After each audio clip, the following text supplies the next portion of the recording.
My wife came back with an STD after a friend's wedding.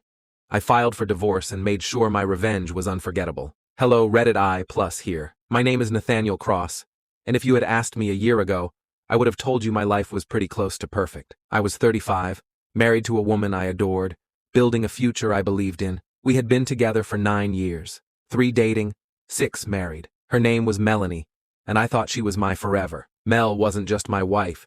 She was my home, my best friend, the person I turned to after every win, every loss. We had plans, travel, kids, building a life together brick by brick.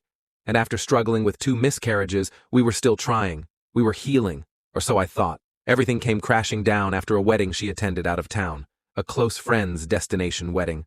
I didn't go because of work and finances. Mel understood, or pretended to. I even dropped her off at the airport, kissed her goodbye, and told her to enjoy herself. She hugged me tightly and said she loved me. It never crossed my mind that she'd return as someone I'd no longer recognize. When she came back, everything looked normal. She was bubbly, told me all about the wedding, the beach, the laughter. That night, we had dinner, watched TV, and ended up in bed like we always did. I held her while she slept. I kissed her like nothing had changed, and yet, something had. 3 weeks later, I started feeling off.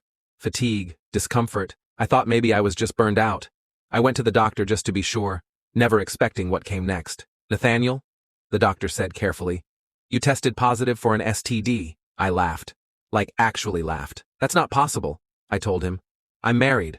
I've only ever been with my wife. He gave me this look, one I'll never forget, and said, sometimes the people closest to us aren't who we think they are. Those words stayed with me. Still, I couldn't believe it. So I went to another clinic across town, just to be certain.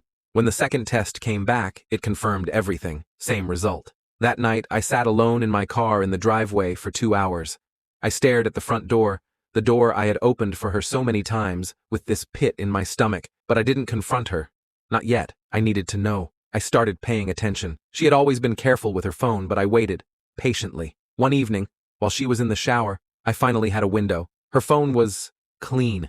Too clean. No messages.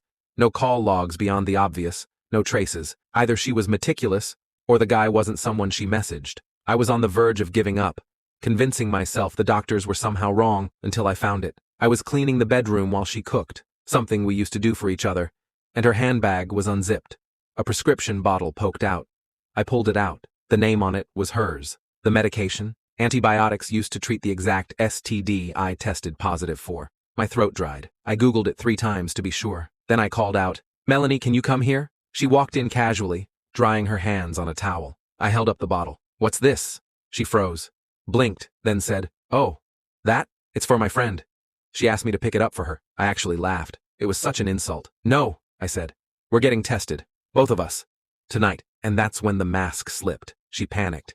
You can't force me. I don't need to, I snapped. I already got tested. Twice. I'm infected. So either you explain how that happened, or I go straight to your family and mine and let everyone know what I caught. She went pale. Her knees buckled, and she dropped onto the bed, crying. The story spilled out. The wedding, the drinking. Some old friend from college she hadn't seen in years. She said it just happened. That she was drunk. That she didn't mean for it to go that far. That she was scared and didn't want to lose me. She kept saying it was a mistake, but I wasn't hearing an apology. I was watching someone scramble because they got caught. If I hadn't gotten sick, she would have buried it. She never intended to tell me, and that was worse than the betrayal itself. I slept in the guest room that night. The next morning, I started making plans. A week later, while she was out running errands, I met with a lawyer. We didn't have kids, and the house was in my name. I filed for divorce quietly, efficiently, like a man handling a business transaction. But I wasn't done. Mel was part of a social club.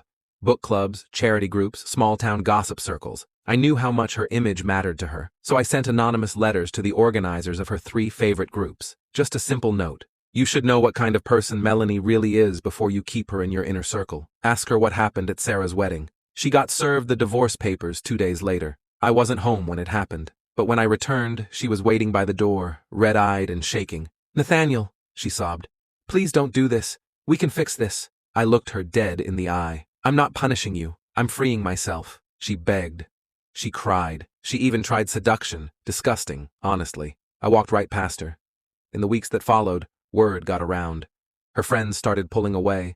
She got kicked out of her beloved charity circle, and her old friend from college blocked her. She told me weeks later in a desperate email that she'd lost everything. I never replied. I moved out of town, started fresh, focused on my work, my health, and myself. And when people ask why I'm single, I just smile. Because I learned something vital. The deepest cuts don't always bleed right away.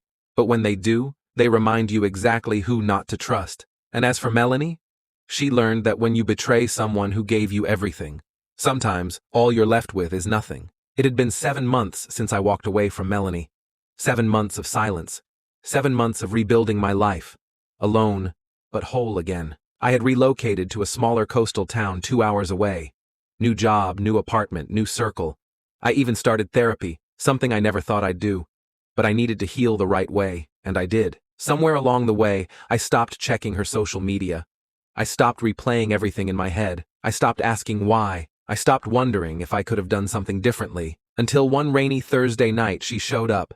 It was close to 9 p.m., and I was about to shut down for the night when I heard a knock at the door, not the buzzer. An actual knock. I looked through the peephole and froze. There she was. Melanie. Standing on my porch, soaked through, hugging herself. I opened the door just slightly. She looked up at me with those same tear-filled eyes I'd seen the last time we spoke. Only now, there was something else behind them. Desperation. "Hi," she said quietly. "Can we talk?" I didn't respond, just stared. She stepped forward, but I didn't move. "Please," she added. "I know I'm the last person you want to see, but I had nowhere else to go." Eventually, I opened the door just enough to let her in. Not because I missed her, not because I forgave her, but because I wanted to see what 7 months of silence had done to her. And trust me, it had done a lot. She looked nothing like the vibrant, confident woman who once left for that wedding with excitement in her eyes. Her hair was unkempt, her clothes wrinkled, and she carried a tote bag that looked like she'd been living out of it. "What do you want, Melanie?" I asked flatly. She lowered her head. "I lost everything." Her voice cracked. She sat down slowly, like her body was too tired to hold itself up. "My parents cut me off. I lost my job after rumors spread. The club directors told me they didn't want me around anymore. I'm staying with my cousin right now, but I can't stay there much longer. I've been applying for jobs nonstop and—" She stopped herself, swallowed. I just wanted to say I'm sorry, really sorry. I didn't flinch. I didn't rush to console her. "I forgave you," I said calmly, "but forgiving you doesn't mean I want you in my life again." She looked at me like someone who had expected a hug and got a slap instead. Her lip quivered. "I understand that. I do, but I came here because I wanted to make it right, to show you I've changed." "That's the thing, Mel," I said. "You don't get to choose when your apology is accepted, and you don't get to be the hero in a story you wrecked." She flinched. "You showed up tonight not for closure, but for rescue. You want comfort now that there's no one left to hold you." Tears welled up in her eyes. "I'm not asking to come back. I don't know what I'm asking for. I miss you. I miss us." I walked to the door and opened it. "Us died the day you chose someone else over me, and came back with more than just guilt." She didn't move. "I really did love you," she whispered. "I believe you," I said. "But love without loyalty is just manipulation dressed in pretty words." She nodded slowly, as if each word bruised her more than the last. And then, without another sound, she walked out. I watched her disappear into the rain, and for the first time in years, I felt something I hadn't felt in ages: closure. Melanie didn't just lose her husband. She lost the version of herself that was still worth fighting for. And I found a man I never thought existed. Me.